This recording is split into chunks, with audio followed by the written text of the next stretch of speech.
هەرکاڵێ میدیای نوێ ئەم 1964 مێتە بەرچاو نازانم بۆ کاک ڕەحمان دەمێ بزانم مافی بەدەستێنانی زانیاری لە هەرێم لە چ ئاستێکدایە؟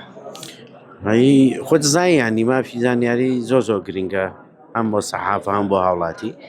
یاسایەکمان هەیە بەڵام یاساکە لەبەرەوەی کە بە قسەی حکوومەت هێشتا تعلیماتی بۆ دەرنەکراوە جێبەجێ ناکرێ کە جێبەجێ نەکرا ینی لە ڕووی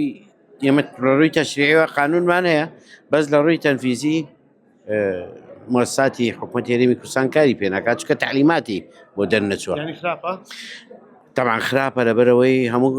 ناگەیت بە یعنی لە ڕووی یاسیا ناگەی بەسەر چاوەکانی زانیاری و هەموو ڕۆژنامەنووسێک و کەناڵێکی ڕاگەیاندن ناگا بەسەر چاوی زانیاری یعنی لەم مەوزوعیش تۆزە ئینیتیایە ئەوەی کە پێوترێت جیاکاری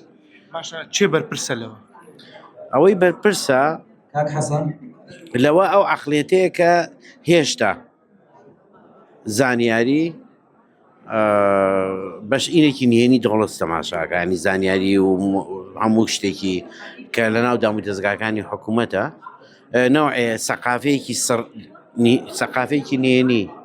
بڵێن زاڵە و هەموو زانیاریە کە پەیوەندیدار بێ بە دەوڵەت و بە حکوومەتوانە تابعی سڕی ئەداتێ لەبەرەوە زانیاری قورسە بێ بۆ ڕۆژنامەنووس و بۆ هاوڵاتی و بۆ مؤسساتی تر. باشە کاک ڕەحمان پەیوەندی نێوان مافی زانیاری و دیموکراسیەت چییە؟ ئەوەی لە پانەلەکە باست کرد. ئەوەی خۆی تەبعاً هەر حکوومەتێ بیەوێ محارەبەی گەندەڵیکە و شەفافیت فراوانکە ئەبێ زانیاری و زیاترین زانیاری بە هاوڵاتی و مؤسساتی حکوومەت بە و هەر حکوومەتێک کە ئەوێ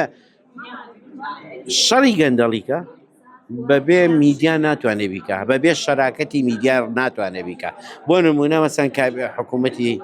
کابینی نو وانە کابینی نۆ ئەلانی محارەبەی فەسادی کردووە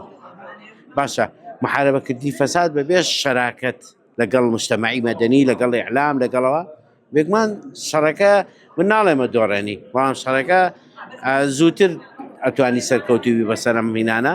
هەموو حکوومەتێ نەگەرم حکوومەتیش ئەگەر بێت و شەراکەتێ لە بینی ئیعلام و مجتەمەعی مەدەنی و حکوومەتە هەبێ بۆ محارەبەکردنی گەندەڵی. میدیای کوردی توانێت ڕوبەڕووی گەندەڵی بێت ئێستا؟ میدیای کوردی ئەبێت چەکی هەبێت چەکیش زانیاریە ئەگەر زانیاری نەبوو بێگومانەکەوێتە هەڵەوە و کەوینە داوی تەنانەت هەواڵی چاواشە و هەواڵی درۆشە. باشە گرنگی بەکارهێنانی تەکنەلۆژیا و میدیای نوێ چارەسەرکردنی کەمکوڕەکانی دیموکراسیەت چییە؟ هەر کاڵێ میدیای نوێ ئەم 1964 مێتە بەرچاو نازانم بۆ بێگومان گرنگە یعنی هەموو ئامرەزەکانی و پێشکەوتنی تەکنۆلۆژیای زانیاری بخرێتە گەر بۆم بەهێزکردنی دیموکراسیەت بەهێزکردنی مەبادی حقوقی ئینسان مەبادی محارەبەکردنی گەندەڵی و هەموو ئەو چەمکانی کە لە یعنی دیموکراسیەت و مافی مرۆڤ بۆم بەبادی ئانە بەهێزەکەن ئەم تەکنۆلۆژیایە بکرێتە بەڕاستی بکرێتە خزمەتی ئەم بوارەوە ئەم شە ئینسانیانەوە بێگومان شتێکی زۆر گرنگە.